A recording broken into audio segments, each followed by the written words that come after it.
Hello students, আবার একটি নতুন ভিডিও নিয়ে আমি হাজির হয়েছি।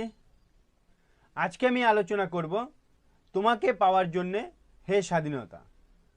তোমাকে পাওয়ার জন্যে হে স্বাধীনতা কবিতাটির বিষয়বস্তু নিয়ে আজকে আলোচনা করব। তোমরা যারা আমার চ্যানেলে নতুন তারা চ্যানেলটিকে সাবস্ক্রাইব করে নেবে, তাহলে সবার আগে নোটিফিকেশন তোমাদের কাছে পৌঁছে যাবে। কবিতার বিষয়বস্তু আলোচনা করার আগে আমি একটু কবি সম্পর্কে আলোচনা করে নিই। কবি শামসুর রহমান, কবিতাটি লিখেছেন কবি শামসুর রহমান। তিনি 1929 খ্রিস্টাব্দে 24শে অক্টোবর বাংলাদেশের ঢাকা শহরে জন্মগ্রহণ করেন। তিনি প্রগোজ স্কুলে পড়াশোনা করেন।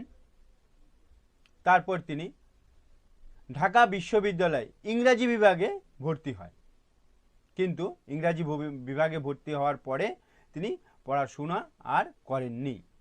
ভারতের যাদবপুর বিশ্ববিদ্যালয় এবং বিশ্বভারতী বিশ্ববিদ্যালয়েও তিনি কিন্তু এসেছেন। বাংলা একাডেমিক পুরস্কার পেয়েছেন তিনি, স্বাধীনতা পদক পেয়েছেন তিনি, এছাড়াও আরও অনেক পুরস্কার তিনি পেয়েছেন সাহিত্যের।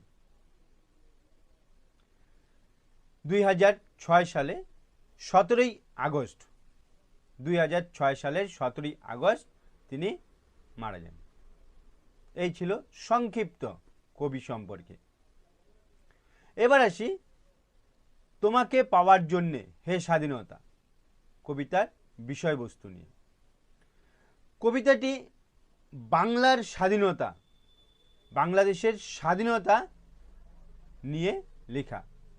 কিভাবে বাংলার স্বাধীনতা অর্জন করেছে, এই স্বাধীনতা অর্জন করার জন্য সাধারণ মানুষের কিভাবে রক্তক্ষয় করতে হয়েছে, কিভাবে গ্রাম শহর ধ্বংস হয়েছে, এই সমস্ত বিষয় নিয়েই কিন্তু এই কবিতাটি লেখা হয়েছে।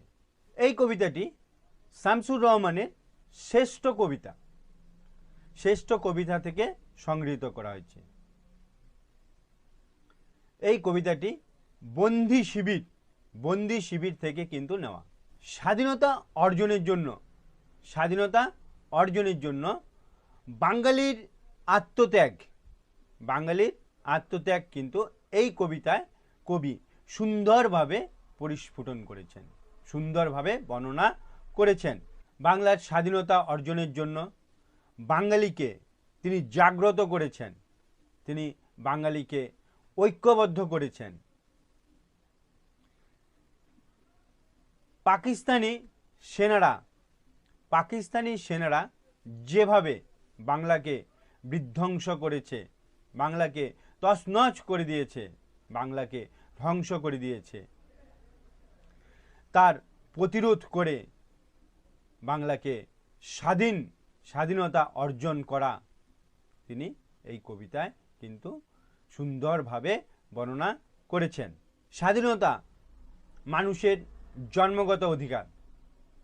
সেই অধিকারকে পাওয়ার জন্য 1971-এর মুক্তিযুদ্ধে সমস্ত বাঙালি ঝাঁপিয়ে পড়েছে পাকিস্তানের বিরুদ্ধে। পাকিস্তানি সেনারা ছাত্রাবাস ধ্বংস করেছে, চালিয়েছে গণহত্যা, পুড়িয়ে দিয়েছে গ্রাম শহর। অনেক নারী হারিয়েছে তার স্বামীকে, অনেক মা হারিয়েছে তার সন্তানকে। তবুও বাঙালিরা মাথা নত করেনি। বারবার এদেশ অত্যাচারীর অত্যাচারে রক্তগঙ্গায় ভেসেছে। তাই কবির ভাষায়, আর কতবার ভাসতে হবে রক্তগঙ্গায়। মুক্তিযুদ্ধে বাংলার সাধারণ মানুষ, কৃষক, মজুর, জেলে সমস্ত মানুষ একসাথে আত্মত্যাগ করেছে। ভিডিওটি ভালো লাগলে লাইক করবে এবং বন্ধুদেরকে শেয়ার করে দিবে। আজকে এই পর্যন্তই, পরের ভিডিওতে আবার দেখা হবে।